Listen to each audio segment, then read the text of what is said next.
Efésios 1,18 diz assim: peço que Ele ilumine os olhos do coração de vocês, para que saibam qual é a esperança da vocação de vocês, qual é a grandeza da glória da sua herança nos santos, e qual é a suprema grandeza do seu poder sobre nós, os que cremos, segundo a eficácia da força do seu poder. Vamos orar? Espírito Santo de Deus, revela-nos a tua palavra, mostra-nos a tua palavra, que o espírito de sabedoria, de revelação, venha sobre esta igreja, venha sobre mim agora. Faz de novo, Senhor. Leva-nos para mais perto de Jesus, Espírito Santo. Revela o Filho, Filho de Deus. Revela o nosso Pai. É o que nós oramos, para a fama e a glória de Jesus. Amém. O apóstolo Paulo, como nós vimos domingo passado, ele ora para a igreja de Éfeso, para que ela seja iluminada nos olhos do coração. E hoje nós vamos percorrer esses 2 versículos e descobrir por que o apóstolo Paulo faz essa oração. Qual o motivo dele estar orando para nós vermos com os olhos no coração? Porque Paulo ora para que tenhamos olhos espirituais. Existe uma tríade aqui a ser vista pelos olhos do nosso coração. E o apóstolo Paulo fala de 3 coisas: a esperança da vocação de vocês.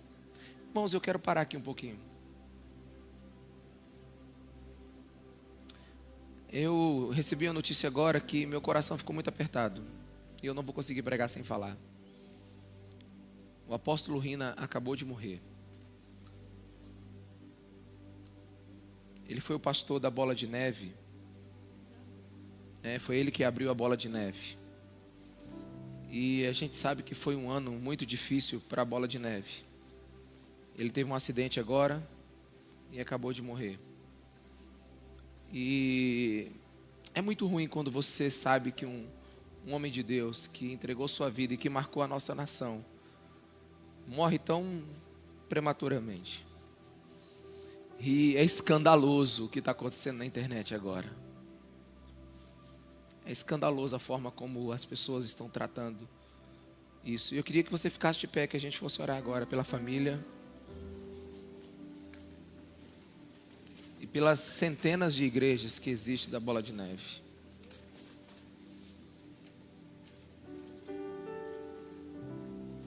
E meu coração se apertou muito porque uma família agora está só, tem um pai, filhos, e uma igreja está sem o seu fundador. A gente sabe que a igreja é de Jesus, que ela está fundada e está na rocha que é Cristo. Mas certamente a gente precisa orar e pedir que o Senhor venha com misericórdia e consolo sobre muita gente nessa hora. E eu sei que esse culto está ao vivo e ele pode até ser cortado em alguma parte. Mas existem muitos aproveitadores, muitos abutres nessa hora. E que o Senhor tenha misericórdia da igreja brasileira. Que o Senhor tenha misericórdia da família do apóstolo Rina e que o Senhor tenha misericórdia da Bola de Neve. Feche seus olhos. Primeiro, peça que Deus encha seu coração de misericórdia, de compaixão. Senhor, tem misericórdia daquela família agora. Cuida da viúva, dos filhos. Nós sabemos que muitas pessoas morrem todos os dias. Mas a gente ora pelos conhecidos. A gente ora por aqueles que nos apertam o coração quando nós sabemos. E eu oro agora, Senhor, por todo enlutado hoje. Eu oro por aquela igreja, por aquelas dezenas, centenas de igrejas, Bola de Neve. Vem com a tua graça e misericórdia. Espanta os abutres, Jesus. espanta. Tira os olhos cobiçosos agora, gananciosos agora. E faz de novo naquela igreja como o Senhor fez em tantas outras. Obrigado pelo todo o trabalho que o Rina teve, pela vida de sacrifício e de entrega. A Ti toda a honra, toda a glória e toda a adoração pela vida dele. Como igreja nós oramos e pedimos graça sobre graça, sobre a bola de neve e sobre a família enlutada. No nome de Jesus. Amém. Pode sentar no seu lugar, irmão. Então o apóstolo Paulo pede para a gente abrir os olhos do nosso coração. E ele pede para que a gente veja 3 coisas. Primeira, a esperança da nossa vocação. Segundo, a riqueza da glória da nossa herança nos santos. E a suprema grandeza do poder de Deus sobre nós. E o interessante é que muitos podem chegar nesse versículo e não enxergar tudo que o apóstolo Paulo está querendo nos dizer. E é por isso que ele ora. Ele ora para que a gente tenha uma compreensão da carta de Efésios. Ele ora para que a gente compreenda todas as riquezas espirituais nas regiões celestiais que a igreja recebeu. Efésios é uma carta que fala sobre o que é ser igreja. E Paulo está dizendo que a igreja precisa ter um olho iluminado, olhos iluminados no seu coração, discernimento espiritual para ver o que Deus está fazendo, ver quem Deus é. E assim como não há propósito e sentido de você levar um cego para ver uma grande paisagem, Paulo está dizendo assim que não há sentido para você ler a Bíblia e não ter olhos espirituais para ver. Assim como o cego não vai enxergar porque ele não vê, muitas pessoas não enxergam na Bíblia. E é por isso que ele ora, para a gente apreciar verdades espirituais e desfrutá-las. E aqui há uma plenitude nesse ensino. Paulo fala sobre a esperança da nossa vocação. Ele fala do nosso chamado em Cristo, porque Deus nos chamou. Ele fala do nosso passado. Mas ele também fala da riqueza da nossa herança. Ou seja, ele fala do nosso futuro, daquilo que Deus prometeu para nós. Ele fala daquilo que Deus fez, daquilo que Deus nos resgatou e daquilo que Deus tem reservado para nós. Mas ele também fala da incomparável grandeza do seu poder para conosco agora, o poder que opera em nós agora. Então Paulo fala do passado, fala do futuro e fala do presente. Então que o Senhor abra os olhos do nosso coração hoje para nós entendermos isso, amém? Que Ele nos leve a um nível de entendimento espiritual, que a palavra de Deus fale ao nosso coração, que você tenha, sabe, uma experiência com esses 2 versículos hoje, que você possa ver Deus através desses 2 versículos hoje te abençoando. Então a primeira coisa que ele fala é a esperança da vocação de vocês. Por que fomos chamados? Porque Deus nos convocou. Qual o propósito de Deus nos chamar para ser sua igreja? Certamente você já leu essa carta, mas a pergunta que eu faço: você sabe o que significa a esperança dessa vocação? Você sabe o que isso representa na sua vida? Qual é o nosso chamado, o propósito nosso? Eu nunca vi tanta gente ensinando sobre propósito e chamado de forma superficial, antibíblica e até herética nesse tempo. Alguns pregam sobre propósito em Deus, mas não passa de uma cortina de fumaça. Por quê? Porque estão pregando o sucesso para si mesmo. Estão pregando para terem aquilo que a terra pode lhes dar, o mundo pode lhes dar. Alguns pregam sobre propósito de Deus, sobre chamado de Deus, mas não passa de cortina de fumaça, porque eles pregam por reconhecimento, por aplausos. Alguns pregam sobre propósito em Deus, chamado em Deus, mas não passa de uma cortina de fumaça, porque eles, e eu falo isso com temor e tremor, eles fazem isso para si mesmo. Muitos estão com propósito, de buscar Deus para lhes dar propósito de serem relevantes nessa terra. E Paulo está pedindo: Deus, ilumina o coração da sua igreja, para que ele saiba a esperança da vocação, o motivo pelo que o Senhor os chamou. Esse versículo é um chamado para a humildade, para o declínio das nossas ambições egoístas e retornar ao verdadeiro propósito de Deus. Até porque eu lhe pergunto, o que é mais importante? O chamado ou quem chama? É quem chama. Não há chamado sem chamador. Quantos com chamados se dizem, sem nunca citar quem os chamou? Quantos que estão falando sobre propósitos e chamados, sem sequer citar aquele que os convocou? Na verdade, meus irmãos, nunca existiu tantos autochamados. E por que falo isso? Porque todos esses chamados estão fadados ao fracasso. Se Deus não te chama, se o chamador não te chama, você não tem chamado. E por que eu falo que estão fadados ao fracasso? Eu estou já condenando ele, estou julgando? Não, irmãos. Deixa eu te explicar uma coisa sobre Deus. Você sabia que você não pode contar uma piada para Deus? Porque Ele sabe o final. Deus sempre sabe o final. Imagine você conversando com Deus, um assunto bem legal, e aí você fala assim: Deus, eu estou muito ocupado, semana que vem a gente se encontra, e Deus fala: não, agora que está bom, fala comigo, eu vou ficar muito angustiado se você não me disser o final. Não, o nosso Deus, Ele não tem, o Deus já conhece todas as coisas. Ele é o Deus que conhece o fim antes mesmo do começo. Você sabia que a gente nunca vai surpreender Deus?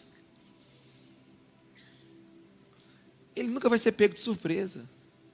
Então todos os chamados já estão julgados por Deus. Isso não te gera um pouquinho de temor e tremor, não? Aliás, todos nós aqui já estamos julgados por Deus. Ele já sabe o nosso final. Então o apóstolo Paulo está falando que a gente precisa ter olhos em nosso coração, para a gente ser iluminado no entendimento da esperança do nosso chamado, da nossa vocação. E afinal, qual é o nosso chamado? Porque Deus nos chamou. Qual é a esperança da nossa vocação? Romanos 8, 29 responde: pois aqueles que Deus de antemão conheceu, Ele também predestinou para serem conformes à imagem do seu Filho, a fim de que ele seja o primogênito entre muitos irmãos. E aos que predestinou, a esses também chamou. E aos que chamou, a esses também justificou. E aos que justificou, a esses também glorificou. O que isso significa? Em resumo, Deus nos chamou para Jesus Cristo de Nazaré. Deus nos chamou para ser parecido com seu Filho. Talvez isso não te empolgue, porque você tem muitas outras coisas na sua cabeça, mas quando os olhos do seu coração forem abertos, você vai descobrir que o único chamado de Deus para a igreja é para ser parecida com o Filho dele. É para glorificar o Filho. Sabe, e deixa eu ler Romanos 8, 29 e 30, na paráfrase, a mensagem para você. Como isso fica claro? Deus sempre soube o que estava fazendo. Ele decidiu desde o princípio moldar a vida daqueles que o amam pelos mesmos padrões da vida do Filho. Pois o Filho é o primeiro da fila da humanidade que Ele restaurou. Nele vemos a vida humana em sua forma original. Depois de decidir como seus filhos deveriam ser, Deus continuou convidando as pessoas, chamando-as pelo nome. Em seguida, Ele as afirmou numa sólida base, nele mesmo. Após ter feito isso, Ele permanece com essas pessoas até o fim, concluindo a gloriosa obra que havia iniciado. Em outras palavras, a eterna presciência de Deus. Antes mesmo da fundação do mundo, Deus já te conhecia. Conhecia o teu coração. E Ele te chamou para participar desse chamado. Sabe, como o oleiro que molda o barro, Ele nos forma, o pecado nos deforma, e Ele vem e nos reforma. Esse é a esperança da nossa vocação. Meus irmãos, pergunte-se, faça uma pergunta para si mesmo. Somos vestidos em justiça, para quê? Que é a nossa justificação. Nossas culpas removidas pelo sangue do Filho. Temos remissão e redenção. Por quê? O abraço de Cristo naquela cruz nos guarda desde o início da nossa caminhada cristã até a nossa glorificação, para um único chamado específico: sermos parecidos com Jesus. E o que acontece com as outras coisas? Mas a igreja tem que fazer tantas outras coisas. Sim, seja parecido com o Filho, que as outras coisas serão um reflexo do caráter do Filho na sua vida. Então Deus chamou a humanidade para si mesmo. É por isso que 1 Tessalonicenses 2,12 diz que exortando, consolando, admoestando-nos para viver de forma digna de Deus, que nos chama para o seu reino e para a sua glória. Com todo respeito eu falo isso, e é a única metáfora que vem na minha cabeça agora. Mas você percebeu o quanto que foi gasto para chamar Cristiano Ronaldo, chamar Benzema, chamar o Neymar da Espanha, da Europa para o Oriente Médio? Você viu o preço desse chamado? O custo desse chamado? O esforço desse chamado? E qual foi o preço do chamado de Cristo para nós? Qual foi o preço de Deus para que nós fôssemos chamados, tivéssemos uma esperança da nossa vocação? Deus amou o mundo de tal maneira que deu seu Filho unigênito, para que todo aquele que nele crê não pereça, mas tenha a vida eterna. Com todo respeito eu falo isso. Até eu brinco que se não tem uma pregação que não tem uma heresia, não tem graça. Então lá vai a minha. Que contratação cara foi essa de Deus para nos ter como igreja? Ele pagou um preço muito alto, que foi o preço do sangue do seu Filho. E será que a gente não está desapontando Deus que nos chamou? Porque Paulo diz que nós somos chamados para Cristo. Esse é o último e mais profundo dos desejos que tem que ter no coração da igreja. Qual o fim último pelo qual a igreja vive? Para agradar o Filho e ser parecido com Ele. Imagine se Deus te desse um presente agora. Vem comigo agora. Vem comigo agora. E te colocasse Jesus do seu lado agora. Vamos lá. E Jesus falasse assim: oi, Andréia. Só para te lembrar quem está do seu lado, eu criei o sol, as estrelas e tudo que nelas há. Eu sou o dono de todas as coisas. O que você quer, minha filha? O que você pediria para Jesus? O que viria na sua cabeça? À luz de uma interpretação bíblica cristocêntrica, à luz da carta de Efésios, à luz da esperança do nosso chamado, qual deveria ser a resposta? Deveria ser mais ou menos assim: qual é o seu pedido, meu filho, minha filha? O que você quer? Jesus te perguntando. Era você olhar para ele e dizer assim: por quê? Se o Senhor já está aqui.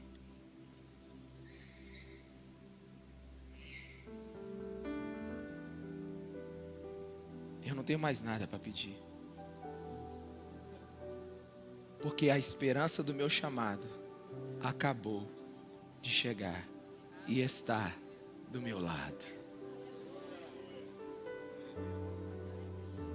E você sabe qual é o problema? Que a gente não está empolgado com tudo isso mais. É porque o mundo quer nos dar chamados diferentes. O mundo quer nos dar propósitos diferentes. Mas a esperança do nosso chamado é que no final de toda essa jornada, nós sejamos tão parecidos com Jesus, que a obra que Ele tem para nós fazermos como corpo de Cristo, a gente faça. E a paixão que Jesus tem, a gente tenha. E o caráter de Jesus esteja sobre nós. E que a afeição pelo Filho seja o maior dos tesouros do nosso coração. Essa é a esperança do nosso chamado. Mas Paulo ora para que os olhos do nosso coração sejam iluminados, para que a gente reconheça a riqueza da glória da herança dos santos. Aqui tem duas maneiras de você interpretar esse versículo, e eu penso que elas não se chocam, embora sejam diferentes. Alguns teólogos acham que essa herança é Deus tendo a igreja como herança dele, que é algo maravilhoso. Nós somos o tesouro de Deus, aleluia. A herança dos santos é que um dia Deus nos terá só para Ele, como um tesouro pessoal. Deus não está interessado nos prédios de Dubai. Deus não está interessado nas toneladas de ouro que tem nesse planeta. Deus não está interessado em nenhuma avenida principal das cidades mais modernas ou mais caras que existe do metro quadrado desse planeta. Deus está interessado no seu tesouro pessoal chamado igreja. Nós somos o tesouro de Deus, a herança de Deus. Muitos interpretam esse texto assim. Outros dizem que nós temos uma herança em Deus. E é assim que eu quero desenvolver esse versículo. Os maiores cristãos que já pisaram ou ainda pisarão nesta terra são os que possuem olhos abertos para o invisível. Leia Hebreus 11. E você verá que eu não estou exagerando. Neste capítulo nós temos a lista daqueles que a terra não era digna deles. Eram homens que estavam com a sua visão além dessa terra. Seus olhos estavam na era vindoura, sabe? E aqui existe um grande paradoxo. Preste atenção em nome de Jesus. Que os olhos do seu coração sejam iluminados agora. Que o nosso coração agora sejam iluminados. Os homens que mais fazem nessa terra é aqueles que estão com os olhos na eternidade. É um paradoxo. Os que vivem uma expectativa de uma riqueza da glória da herança de Deus são os que mais realizam. Os homens que perdem essa visão da glória, sabe? Eles possuem uma espiritualidade estéril, inoperante. Sabe, é o contrário. A gente pensa que a gente faz mais quando está nessa terra. Não, a gente faz mais quando está descolado dessa terra. Quando Cristo é a nossa herança. Quando a eternidade é a nossa herança. Quando a esperança da nossa herança está na eternidade com Cristo.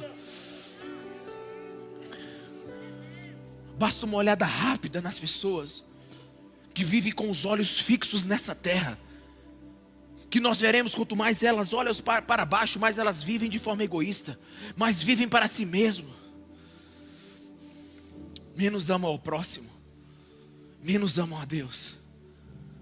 Agora os que vivem com expectativa na riqueza da glória da sua herança, nas regiões celestiais, são estes que fizeram e farão mais nessa terra. Sabe, são os que, sabe, como é que eu digo isso? São os que vivem debaixo da sombra de uma era vindoura, de uma gloriosa herança eterna. São esses que mais obras fazem, sabe? Foram homens que viram essa herança celestial, que abriram hospitais, faculdades, orfanatos, centros de recuperação. Eles vislumbraram o céu e fizeram mais nessa terra. Quantos estão aqui? Diga amém.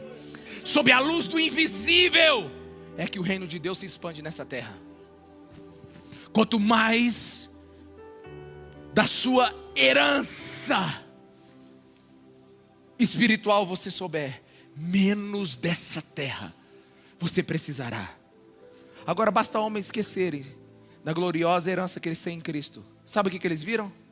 Materialistas, egocêntricos, avarentos, mesquinhos, individualistas. Martin Lloyd Jones, ele disse que o único homem que realmente respeita a vida neste mundo é o que sabe que este mundo é apenas uma antecâmara do mundo vindouro.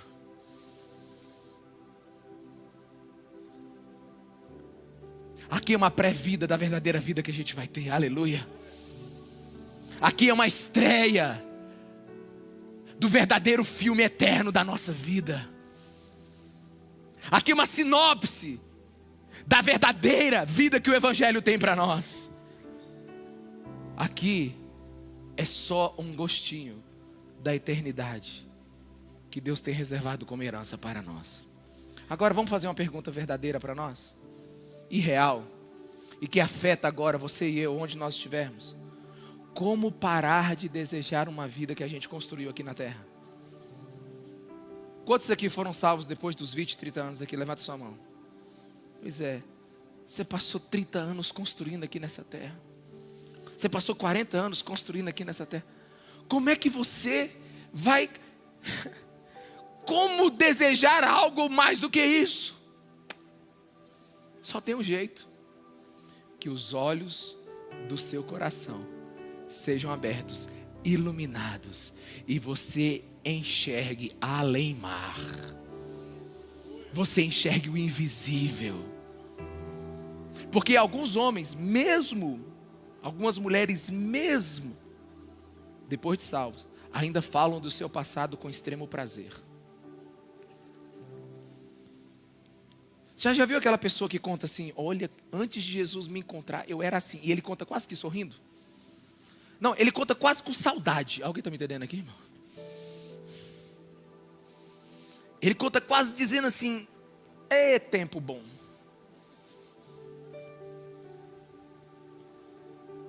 Mas como, meus irmãos? Como descolar os pés dessa terra? Só se os nossos olhos, o nosso coração forem abertos. Porque a vida cristã vai exigir de você o quê? Renúncia. Tem alguém aqui, meus irmãos? Vai exigir de você desconforto. Vai exigir de você sacrifício. Como é que você vai fazer isso? Sem entrar em parafuso? Só tem um jeito. Você tem que ter olhos espirituais para ver a sua herança celestial. Porque assim você vai ter conforto e paz. O apóstolo Paulo, costurando tudo isso, em Romanos 8,18, ele diz o seguinte: porque para mim tenho por certo que os sofrimentos do tempo presente não podem ser comparados com a glória a ser revelada em nós. Aleluia. Presta atenção no que eu vou lhe dizer. O cristão não é alguém de mente pequena, mente rasa, simplória ou cínica. Não, o cristão não é esse. O cristão não é aquele que vive dizendo que tudo vai dar certo, que tudo vai ficar bem. Não, o cristão não vive cantando no vácuo. Ele sabe que essa vida vai exigir dele. Ele sabe que essa vida tem sofrimento. E o texto é isso que ele ensina. Ele ensina o quê? O texto está dizendo de Paulo, sabe, vai ter muita aflição nesse tempo, vai ter muita aflição nessa vida, mas nada se compara. Lutas, desafios, perdas, sacrifícios, nada se compara. Se os olhos do seu coração forem iluminados e você vê o que está preparado para você na herança dos santos, nada se compara a isso. Você vai agarrar essa esperança invisível e vai viver para Cristo Jesus agora. Sabe, em Romanos 8, 22 e 23, ele fala de uma outra esperança, que é a redenção do nosso corpo. Ele fala que um dia, sabe, dentro de nós existe interiormente, sabe, um gemido inexprimível, dizendo que a gente precisa de salvação. Mas não é só a salvação de sermos salvos, mas sabe, esse corpo, ele nos aprisiona num estado de tentação.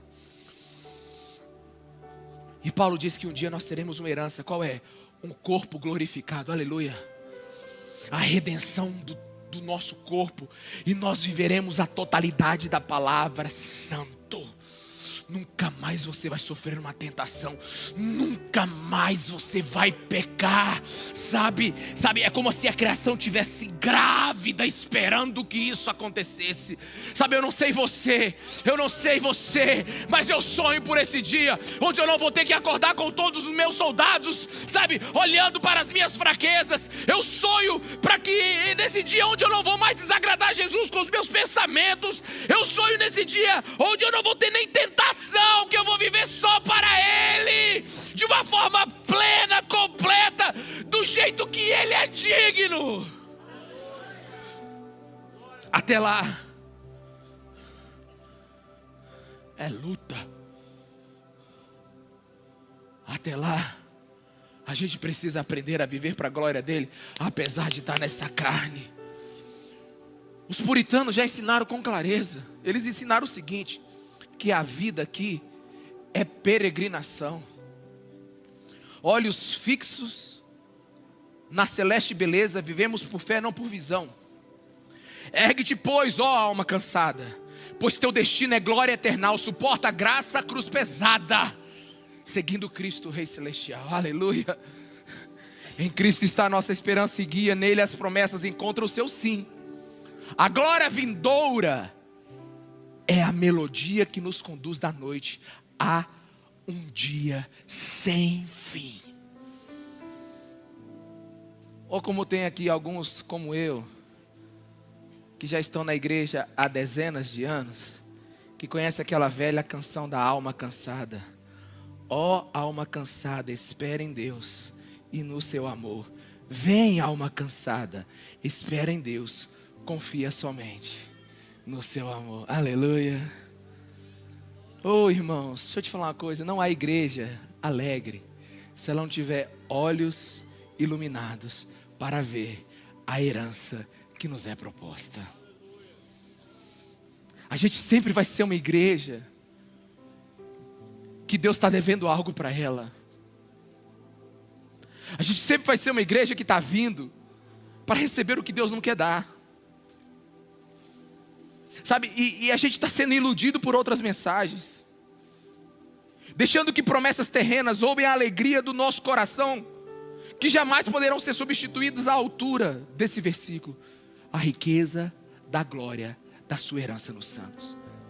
É por isso que é diabólico o evangelho coaching, o evangelho da prosperidade, esse cristianismo triunfalista.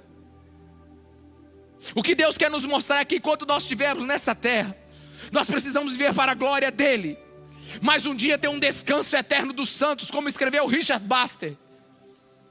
Ele diz que existe um descanso dos santos, um estado de felicidade plena, não um descanso na inatividade, mas um deleite na presença de Deus, sabe, porque a terra é uma peregrinação para esse lugar onde viveremos, sabe, eternamente, um deleite supremo. Deixa eu te falar uma coisa: o teu coração vai precisar ser glorificado para ele poder bater de tanto amor que ele terá na eternidade. E Richard Baxter, ele termina o seu livro falando que a morte é vencida e do infinito prazer dessa alma diante de Deus. Você sabia que a igreja é o único lugar do planeta onde você pode ver sobre essa expectativa? A igreja é o único lugar que está sobre essa perspectiva, porque nós sabemos que viemos do Éden, um lugar perfeito, e estamos indo para uma herança extraordinária, que é um lugar eterno com Jesus. E esse meio aguenta o pau. Aleluia. Aguenta, porque qual é a esperança do nosso chamado? Ser parecido com Jesus. Qual é o nosso futuro? A herança dos santos. Só que Paulo não nos deixa sozinho. Ele nos dá uma solução. Porque pensa comigo aqui, antes de eu chegar no terceiro tópico: o que mais fará que alguém veja esta vida como secundária? Vamos lá. Vamos, pensa comigo. O que mais fará que alguém veja essa vida apenas como temporária? O que fará que alguém nesta vida entenda ela apenas como uma passagem? Ou como diz o poeta, Que essa vida é apenas um corredor que nos leva para um salão iluminado na eternidade, na presença infinita do nosso Criador. Pergunta a si mesmo: o que faz um homem, em vez de acumular tesouros para si mesmo, se tornar generoso, se tornar misericordioso, alimentando famintos, desabrigados? Não por reconhecimento, mas por amar a Deus e ao próximo. O que faz alguém, pensa comigo aqui, igreja, por favor, alguém não só dar o seu recurso, mas dar a sua vida para pregar o Evangelho, sangrar pregando o Evangelho, quando ele poderia estar no conforto da sua casa. O que faz isso? Apenas uma visão do invisível, apenas uma visão da nossa herança nos santos. Mas até lá, como eu disse, vai ser guerra. Só que Paulo fala do passado, fala do futuro, mas ele nos dá uma solução para o presente. Nós somos convocados, chamados no passado. Nós temos uma herança no futuro. E agora no meio, o que a gente faz? Ele diz: eu oro para que os olhos do coração de vocês sejam abertos, iluminados, para que vocês vejam o quê? A suprema grandeza do poder de Deus sobre nós. Os que cremos, segundo a eficácia da força do seu poder. Você já pensou nessa palavra aqui? Eficácia da força do seu poder. Eu parei nesse versículo um dia, porque Paulo aqui, ele está falando de algo que é muito mais do que ele pode expressar. Se a gente fosse falar em breves palavras aqui, o que Paulo está dizendo? Se no passado Deus nos chamou para ser parecidos com Jesus, esse é o nosso chamado. Nós temos uma herança no futuro com Ele, ou somos a sua herança, o seu tesouro pessoal. E o que a gente faz agora? A gente vive debaixo da perspectiva da ação desse poder de Deus que opera em nós. Ou seja, somos o que somos pelo poder de Deus, pela graça de Deus. Tudo que a igreja é, tudo que o cristão é, somente é por causa do poder de Deus que está operando nele agora. Nada mais, nada menos. Sendo bem prático, ninguém pode fazer-se cristão, só Deus faz cristãos. O que isso significa? É simples. Como é que eu sei que eu sou cristão? Eu vou te dar só um exemplo. Marca hoje, para as 10h30 você se desviar. 22h30 eu me desvio. Não tem quem me segura. Ou estou revoltado. Vou me desviar 22h30. Deixa eu te falar uma coisa. O cristão, resgatado por Cristo Jesus, aquele que foi remido pelo sangue de Jesus, comprado pelo sangue de Jesus, que tem os olhos abertos, iluminados, e que enxerga Jesus Cristo como seu Senhor e Salvador, que foi transportado do reino das trevas para o reino da luz, aquele que o Espírito Santo de Deus mora dentro dele, ele tenta desviar e não consegue. Ele marca a hora, mas não consegue. E aquele que tenta ficar na igreja e não consegue, pastor, é porque não tenta mesmo. Esse aí já... Sabe, mas o cristão de verdade é aquele que Efésios 2:10 diz: porque somos criação de Deus realizada. Diga, realizada. Realizada em Cristo Jesus para fazermos boas obras, os quais Ele preparou antes para nós a praticarmos. Ou seja, tem um poder que está agindo sobre sua vida agora. E você sabe qual é o maior problema? É que o apóstolo Paulo está orando, e infelizmente você não enxerga. Infelizmente você não vê. Infelizmente você está esperando algo assim, sabe, hiper, super, sobrenatural. Você está esperando um chamado como o de Elias. Você está esperando um chamado como, sabe, como o de Jeremias. Você está esperando um chamado assim, meio assim, sabe, tipo Hollywood, apocalíptico. O fogo do céu caindo, o céu, sei lá, a terra se abrindo, você levitando. Deixa eu te falar, se você é salvo, existe um poder que está operando dentro de você agora. Mas eu não estou vendo. Irmãos, é assim mesmo. É como um quadro como quando um grande artista começa. Você já viu um artista começando um quadro? Não lhe dá uma falta de paciência, não? Ele pinta tudo de branco. Aí depois pinta tudo de preto. Aí pinta tudo de azul. Aí depois ele enfia um pincel mais um pouquinho, aí aparece uma cor que você não sabia. Aí ele começa a puxar uma lista para um lado, uma lista para o outro. E depois de 5 dias, você começa a entender que aquilo ali é uma flor. Sabe, Deus é o grande pintor. E a obra-prima dele é a igreja. Somos telas na mão do artista supremo. E ele está nos moldando.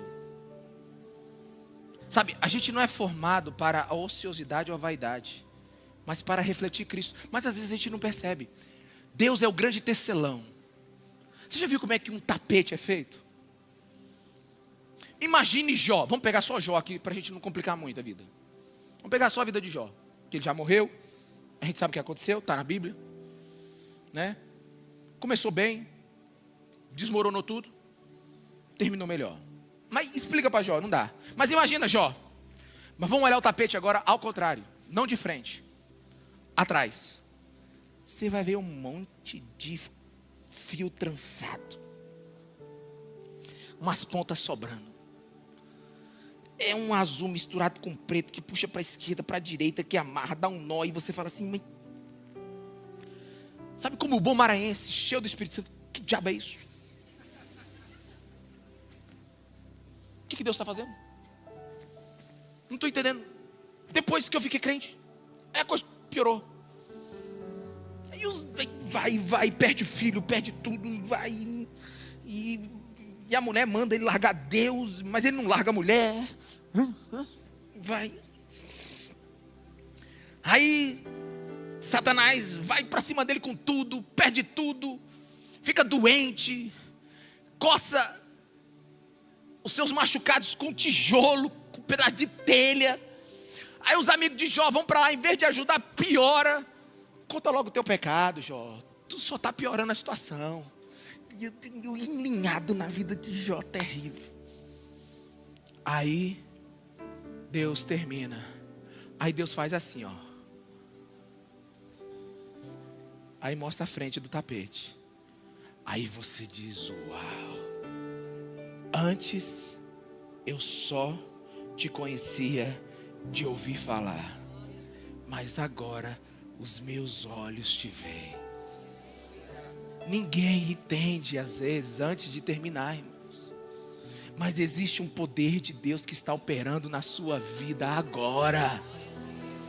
A gente não faz porque pode, a gente faz porque Deus está fazendo em nós. Sabe, nós somos o solo onde a graça de Deus repousa. E é por isso que fazemos boas obras. É por isso que Cristo é a videira e nós somos os ramos. Essa é a verdade que humilha o cristão. Porque tudo que nós fazemos de bom, espiritual, parecido com Jesus, é uma operação desse poder que habita em nós. A gente só faz o que faz pela graça. Você já se deu conta disso? Mas às vezes passa desapercebido. Porque Paulo está falando de um poder extraordinário. Da manifestação de um poder, preste atenção aqui, em nome de Jesus, perceba isso. Da manifestação de poder que entrou nesse planeta e conseguiu sacar da sociedade homens e mulheres a fim de construir um povo santo, uma noiva para Jesus. Você imaginou esse poder? Jesus, onde é que o Senhor foi procurar sua noiva? No céu não, irmão. É no inferninho ali chamado terra. E como é que o Senhor vai fazer isso? Pelo poder do Espírito Santo que vai operar dentro deles. Sabe, todo coração, ele é depravado e precisa ser santificado, regenerado, salvo por Jesus Cristo. Mas a mente humana precisa de pelo menos um exemplo de contraste para poder perceber a diferença. É para isso que o contraste existe. Imagine a seguinte situação. Nasce uma criança num lar piedoso, mãe crente, pai crente. A mãe, no dia que o menino nasceu, no dia que o menino foi concebido, quando ela viu lá o teste lá, ela já consagrou ele para Jesus. Ela já ungiu a barriga, pentecostal. E esse menino recebe oração dia e noite, noite e dia. Aí ele nasce numa família piedosa. É ungido a cama, é ungido o quarto, é ungido o berço, é ungido tudo. Pensa numa casa cheia de oração. E ele é ensinado nos caminhos do Senhor. E ele estuda nos melhores colégios. Vai para a igreja todo domingo, todo sábado. Sabe? E ele está ali e é gente boa. O pai é gente boa, a mãe é gente boa, a família é gente boa. Ele cursa numa boa faculdade. Ele nunca passou necessidade. E ele casa com uma mulher piedosa. Mas sabe, piedosa de verdade. Uma mulher santa.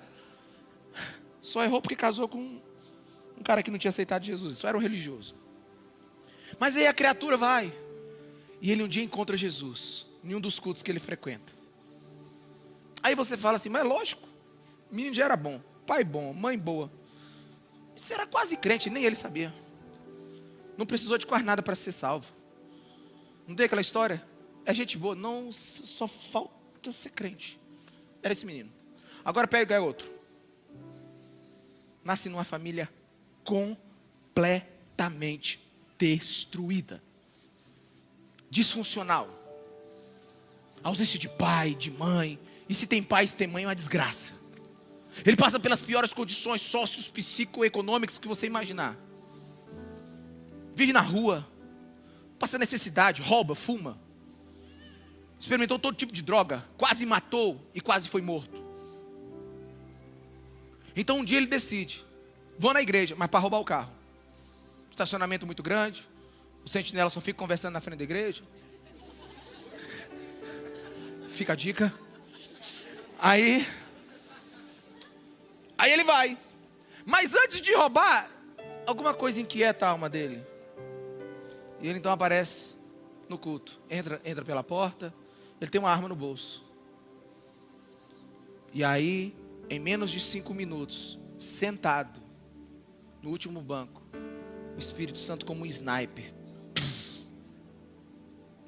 atira bem no peito dele a graça da salvação.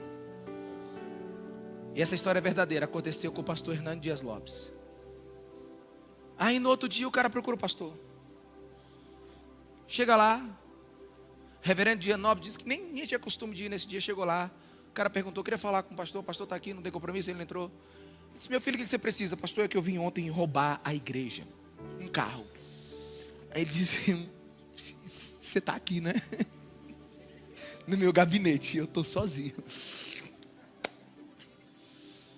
Aí ele disse, como é que eu posso te ajudar? Eu só vim lhe dizer que algo me atraiu para cá. E quando eu voltei para minha casa, minha mulher perguntou, cadê o carro? E eu falei, sem carro, sem arma, e agora eu sou crente.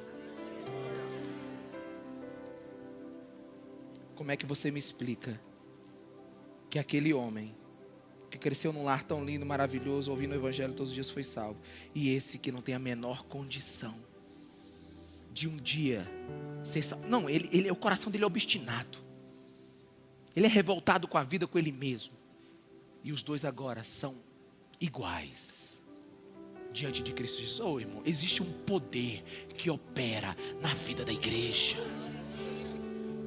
E se você não tiver essa consciência, você não vai desfrutá-lo. Porque ele não é para a salvação apenas. Ele é para a nossa transformação, para a nossa santificação. Sabe, e Paulo empilha palavra sobre palavra para falar desse poder. Deixa eu tentar traduzir isso para você. Porque se a gente estivesse na Grécia agora, lendo esse versículo, os gregos saberiam exatamente o que está escrito. Mas como a gente está no Brasil, e o português não é tão rico, eu vou te dizer, Paulo usa 4 palavras para falar desse poder. Olha só, ele fala da grandeza do poder, da eficácia, da força do seu poder. O que isso significa? Se você lesse no original, seria mais ou menos assim, ó. Qual a suprema grandeza da sua dunamis sobre nós, os que cremos, segundo a energia do kratos do seu ix. É mais ou menos isso que o grego diz. E o que significa cada palavra dessa? Paulo está dizendo assim, ó, eu estou orando para que os olhos do coração de vocês sejam abertos para vocês conhecerem o poder, o dunamis de Deus.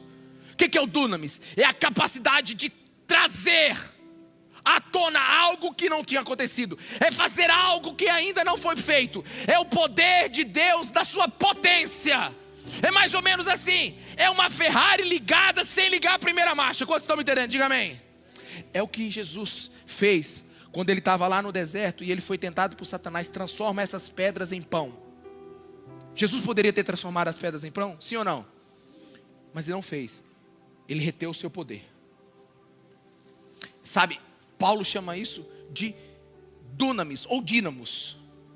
Só que ele fala que esse poder não é apenas um poder em latência, um poder em potência. Ele não é apenas uma capacidade que não é usada. Ele fala que ele é eficaz, ou seja, tem energia, ou seja, é o poder que realiza, é algo que foi feito. É o que aconteceu lá em João capítulo 5, aquele homem que está 38 anos no poço de Betesda. E Jesus fala para ele assim: pega o teu leito e anda. O poder sai de Jesus, entra nas pernas daquele homem. E o que Deus ordena é aquilo que acontece nas suas pernas. E ele então recebe aquele poder e anda. É a manifestação do poder. Aí Paulo fala também que é segundo a energia do Kratos. O que é o Kratos? É o domínio, é a autoridade. Jesus não tem só o poder que ele não usa, ou que, como o Júnior bem falou, ele pode muito bem salvar ou não salvar, curar ou não curar. Ele tem esse poder. Mas ele tem esse poder que é energia, aquele que ele faz. Mas por que ele faz? Porque ele tem Kratos, que é domínio. Não existe nenhum nome acima do nome de Jesus Cristo. Nada pode impedir quando ele quer fazer. Ele não só tem todo o poder, mas ele usa todo o seu poder. Mas ele não só tem e usa. Nada pode impedir dele usar, porque o nome dele está acima de todo nome.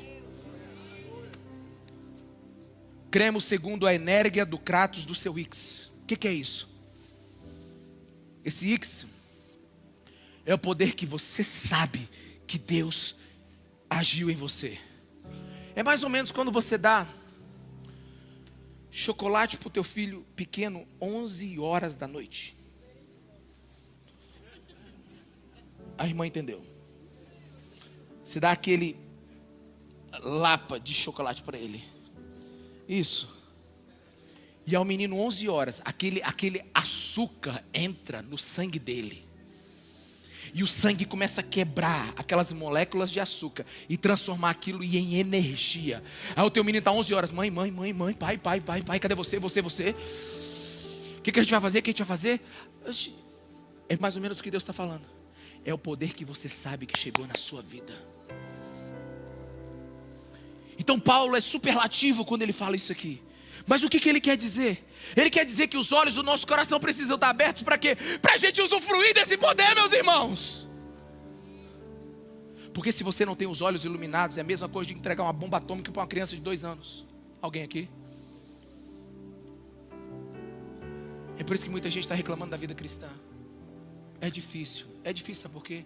É difícil porque você está querendo lutar com Satanás, com as forças do seu braço. Efésios 6:11, quando em 2028 a gente chegar lá, diz assim: vistam-se com toda a armadura de Deus, para poderem ficar firmes contra as ciladas do diabo. A gente precisa aprender a viver sob esse poder.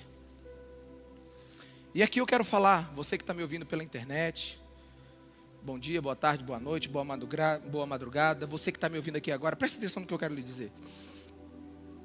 Você que é ministro da palavra, você que prega a palavra de Deus, ou você que deseja fazer isso, mas se acha incapaz, não tem nada a ver com a gente. Nada. Efésios 3:7 diz assim: do qual fui constituído, Deus me escolheu, ministro, conforme o dom da graça. Dom da graça é graça, é presente de Deus, a mim concedida, segundo a força operante do seu poder. Não tem nada a ver com a gente. É isso que Paulo quer ensinar para a igreja. A igreja precisa aprender a agir debaixo do poder de Deus. A igreja foi chamada para agir no caminho estreito, mas cada passo que ela dá no caminho estreito. Eu lembro uma pessoa, quando eu preguei sobre o Sermão da Montanha, o caminho estreito, ele disse: pastor, não me cabe. Irmão, cabe. O problema é que você está tentando entrar por sua conta e risco. Você precisa ser agarrado pela graça de Deus. É orar para que Deus te toque com graça e misericórdia. O operante poder dele em nós. Cada passo no caminho estreito, ministro do Evangelho, homem de Deus, mulher de Deus que quer pregar o Evangelho, que quer ser instrumento para a glória de Deus, cada passo é dado debaixo da graça do Senhor. Sabe como é que Deus transforma uma fraqueza como a gente em instrumento para a sua glória? Vamos lá, gente. Vamos lá. Não existe nada de bom dentro de nós. Alguém acha que pode, já caiu. É a graça que nos pega e nos coloca de pé. Pois é Deus que efetua em nós tanto querer quanto o realizar. Aleluia. De acordo com a vontade dele, Filipenses 2,13. Ou seja, Deus agindo em nós, a gente vai agir. Existe um desejo de santidade dentro de você? De verdade? Existe um desejo dentro de você de ser santo? Uma angústia em você? Por que você não consegue viver tudo aquilo que Deus tem para você? Pois é, você só vai viver isso debaixo do discernimento do poder da graça do Espírito Santo de Deus dentro de você. Não é pela força, não é pela resistência, não é muscular, é pelo poder de Deus que opera dentro do seu desejo. Aleluia. E é por isso que Paulo fala que nós precisamos viver entre a esperança do nosso chamado e a herança que nós temos em Cristo, debaixo desse poder de Deus. Porque a gente vive a vida cristã por encarnação. Não vivo eu, mas Cristo vive em mim. Gálatas 2:20. E eu termino. Como é que eu posso confiar que realmente Deus está agindo na minha vida, pastor? Simples. A obra que Ele começa, Ele termina. Filipenses 1:6.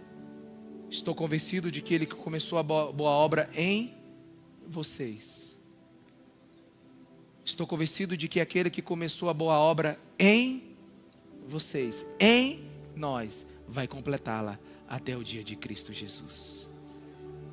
A melhor definição de cristianismo que eu já li na minha vida até hoje é a vida de Deus agindo na alma do homem. Nenhum ladrão vai roubar essa obra. E isso é alegria para a igreja, porque o que Deus começa, Ele termina. Deus nunca teria começado uma obra se Ele não tivesse 100% de comprometimento em terminá-la. Homens começam e não terminam. Tem entusiasmo inicial e logo desanimam. Mas qual é o caráter da obra de Deus?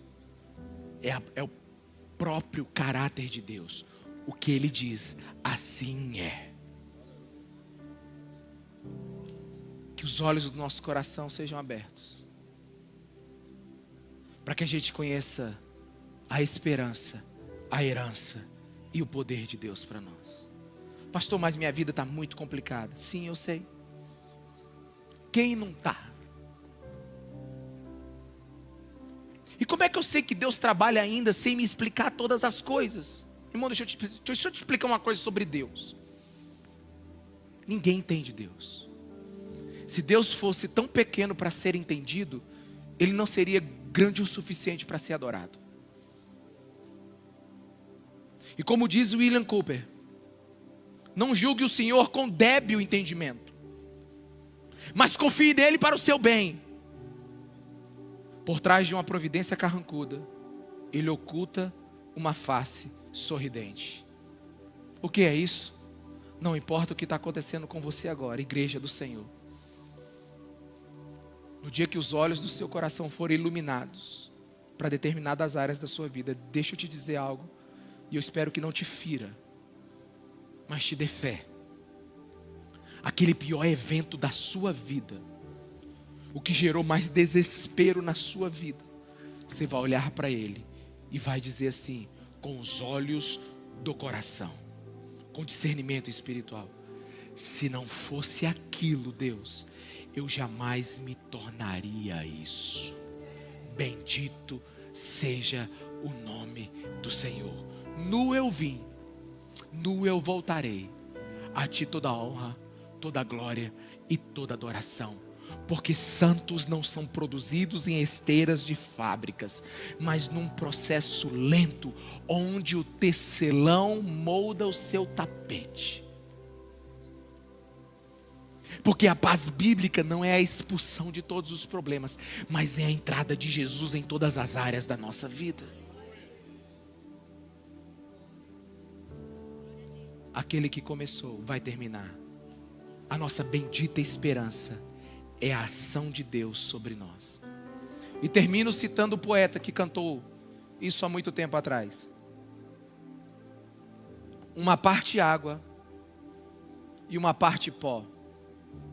É assim, Deus, que o Senhor continua fazendo troféus para si. Deus é o grande tecelão. Ele é o mestre, é o artífice, é o modelador. E é o poder de Deus que está agindo em você e em mim agora. E talvez você diga, eu sei, pastor. Eu sei. Mas talvez você sabe como uma turbina de avião tem poder para levantar o voo. Mas uma coisa é você estar dentro do avião e ver aquela turbina decolando com você naquele tubo de aço. Uma coisa é saber, a outra é experimentar. Não está na Bíblia, mas eu vou dizer. A segunda heresia da noite, só para a gente ficar legal. Tu sabe o que é você experimentar o poder de Deus? É talvez você ter a experiência que Noé teve. Noé passou quantos anos construindo a arca? Centenas, não foi? Alguém pode me lembrar aí? 120 anos, nem me lembro mais. Dezenas e dezenas e dezenas e dezenas. Gente, olha no chat GPT antes do pregador terminar. Dezenas e dezenas e dezenas de anos. Agora tu imagina, a Bíblia diz que foi Deus que fechou a porta. Imagina Moisés, Noé, com as 7 pessoas da sua família. E aí todo mundo lá dentro. E aquele monte de bicho. Aí de repente a arca dá uma balançadinha. E ela descola do chão. Amém? Aí o filho de Noé e disse: pai, você estava certo. Deus falou com você. Porque uma coisa é você saber, a outra é você experimentar. E eu oro agora para que os olhos do seu coração sejam abertos. Fica de pé no seu lugar. Vamos orar. Espírito Santo de Deus,